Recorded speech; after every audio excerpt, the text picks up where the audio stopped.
Susan Kelly lives in Águas Lindas. She is a student of Libras, Portuguese as a second language at the University of Brasília.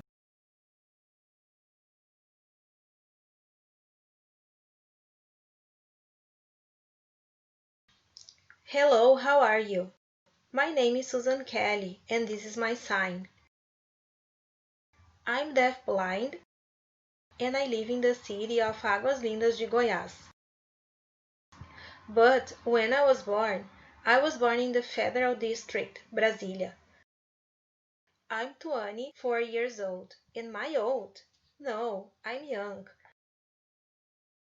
My mom moved to the capital, Brasília, and then she met a young man. She didn't get married, but from this relationship I was conceived. Her name is Clenny, and from this pregnancy I was born and was diagnosed with deafness due to a genetic problem. Around 2 years old, I started to have vision problems.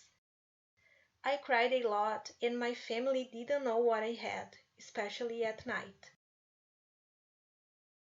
Whenever I walked with someone, I fell, even if hand in hand, and my mother didn't understand that. She thought I was too distracted, but I wasn't. She was always worried, but she didn't know what was going on. At the age of 4, my family and I moved to the city of Tum in Maranhão, a country town. Rural, and in the city where I went to study, the school had no accessibility. There was no communication. Everything was done through gestures. I didn't have an interpreter, and it all hindered me. I even suffered bullying. At school, the visual issues were even reasonable. I could see. Only at night, around 6 in the evening, it started to complicate. Especially at night, I didn't go out on the street. The lighting was poor and very bad, so I chose to stay home. I was always accompanied by my mother, my brother, and my grandparents. This was my routine. It was very bad. At 7 years old, I started wearing glasses. I underwent an evaluation by an ophthalmologist, and at 7 years old, I started wearing glasses. At the school, the blackboard was a green board, and when I was at the back of the room, I could even see very well. So as the school years went by, they became more complicated. At first, I was used to the teacher's handwriting.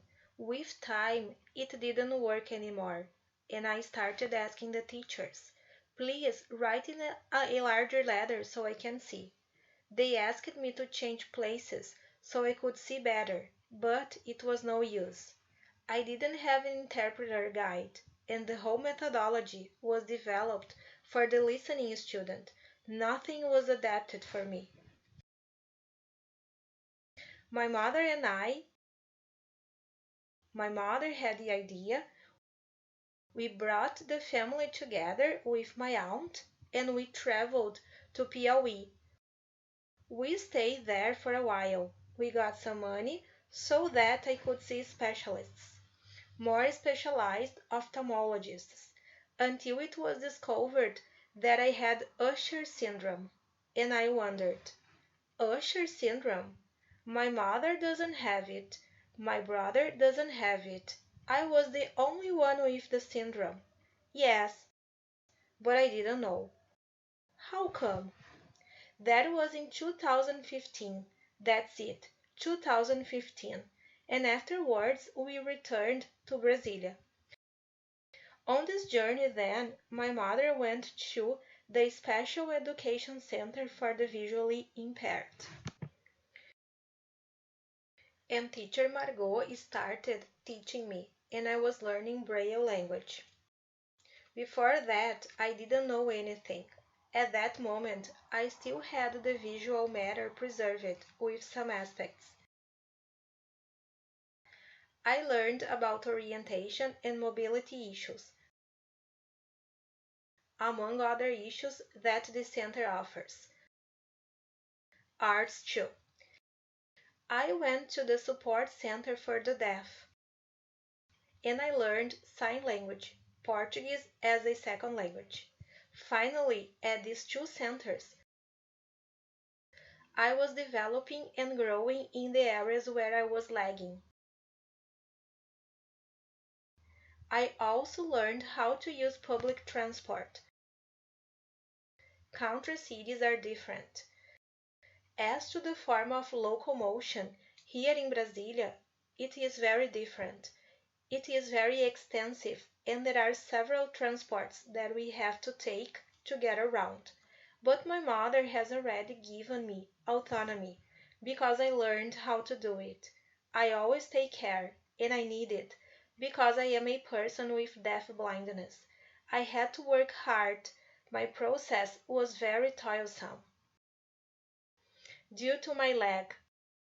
But today I know Libras, I know Portuguese, I was learning, and all of that was also my effort.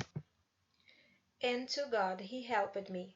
I know it was not a punishment, and I know that all of this is part of it, and it was part of me, and it remains part of me. When I took the college entrance exam, I also remembered that I needed a lot of help. I had a lot of doubts, for example, how to write an essay, so I didn't know, and the interpreters helped me a lot on how to talk to the teachers with my doubts, and every time they made the translation process, I was just getting clear because I didn't know how to put the words, how to organize them in the correct Portuguese structure. Whenever I finished a text, I would deliver and stay waiting for the answers. The same thing happened for the entrance exam. I was very happy when I received the news that I had passed at the University of Brasília. I didn't believe in the beginning because even in the previous ENEM, the Brazilian High School National Exam, I had not passed it. I thought it was a punishment, but it wasn't. It was a providence. And when I went to UNB, I was very happy, and today I am here. I'm there taking the Libras and Portuguese course as a second language. In the future, I want to be a teacher. Last year, I started a job as a teacher, but not as a support teacher, in fact as a volunteer one. There was some students at the church. I went as a teacher with my mother, went with me as an interpreter. And I taught these students and they were learning, acquiring knowledge. The class always started big and after it decreased. Anyway, the teaching was very cool. We presented the communicative issues of the deaf and the deaf-blind. Everyone worked together, with all this differential in the lives of these people. Today, in 2020, in February, we received some new students and I continued as a teacher. But the classes started to increase and we had to divide the class into Class A and Class B because they were very crowded and we value quality. I called a friend to share the classes with me. Jasmine, this is her sign. She knows sign language.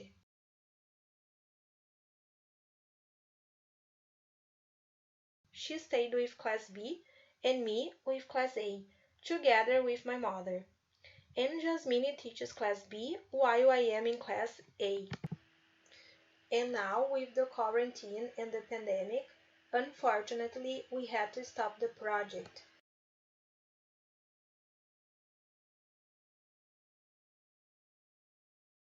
I also swim. I can swim well even without my glasses. I can practice this sport. do the dives in the water. I don't hit the wall. I've been a medalist 6 times. And I also practice taekwondo. I have practiced several times without glasses. I have participated in several championships. I'm not afraid. As for swimming, I'm not afraid either. I take off my glasses and participate in it. It gets a little blurry, but I can do it. I can see my opponent on the other side. I can do the blows. I've already won too. I've been a medalist twice. I think this is very important for the deafblind. I think one can be ashamed. You really have to be brave and face the challenges. Whether in swimming, taekwondo, or other sports. This is great for self-esteem. I don't want to be famous. That's not what I want. The important thing about all of this is health, taking care of myself. My interest is to be a teacher, a Brazilian Sign Language teacher. A taekwondo teacher too. Who knows? One of swimming. I love what I do.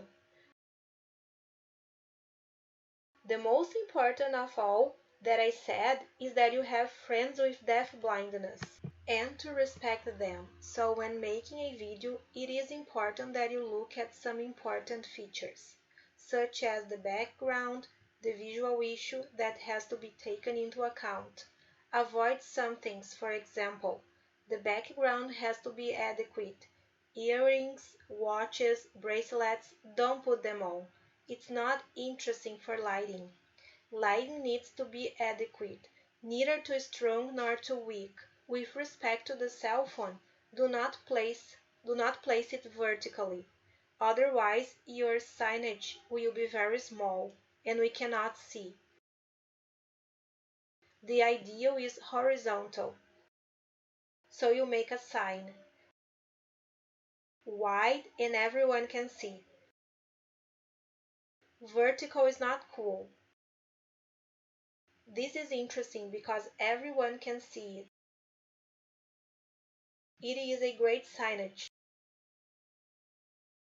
and all deafblind people are respected for this specificity. These are guidelines that I'm giving you, so that you can watch, and with regard to brunette people, they can use a white background and it looks cool. Just be careful with t-shirts. I think it's good for you to be careful with t-shirts.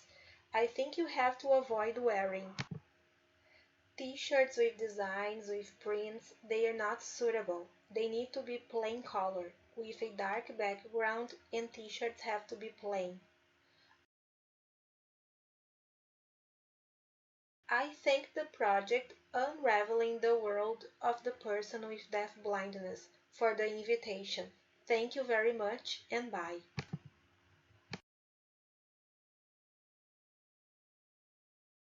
Credits: Translation in Libras, Brazilian Sign Language by Tatiane Bonfim, Portuguese subtitles by Franciele Freitas, English subtitles by Sandrine Ren, subtitle review by Laura Ancilotto, dubbing by Sandrine Ren, edition by Fernanda Falkowski and Renan Antonello.